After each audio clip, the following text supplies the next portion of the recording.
Static directional રિલેના block ડાયાગ્રામને સમજાવો.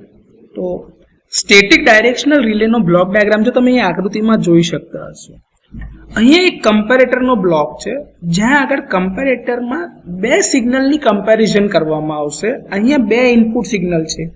એક તમારું એકચ્યુઅલ રેફરન્સ સિગ્નલ હશે વોલ્ટેજ અથવા તો કરંટનું, સામે બીજું ઇનપુટ સિગ્નલ આવશે એ પણ એ જ ક્વોન્ટિટીનું હશે. એટલે કે બંને ઇનપુટ સિગ્નલ કાં તો બંને કરંટના છે કાં તો બંને વોલ્ટેજના છે.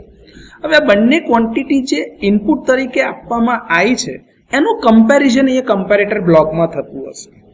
જો તમારે મેજર કરવા વાળું અત્યારે જે સેકન્ડ ઇનપુટ તરીકે સિગ્નલ આપ્યું ધારો કે કરંટનું અને મેઇન સિગ્નલ રેફરન્સનું જે કરંટનું તો બંને એક સમાન હશે તો કમ્પેરેટરમાંથી કોઈ સિગ્નલ જનરેટ નહીં થાય, એટલે કે રિલે ઓપરેટ નહીં થાય.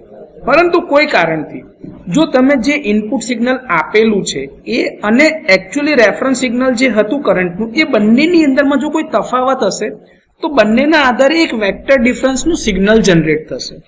આ જનરેટેડ સિગ્નલ હશે એમ્પ્લીફાયરના ઇનપુટ તરીકે જશે અને એમ્પ્લીફાયરના પ્રી ડિફાઇન્ડ સેટ ગેઇન જે હશે અંદર નાખેલો એના આધારે આ સિગ્નલ થોડું મોટું થશે અથવા તો એમ્પ્લીફાય થશે.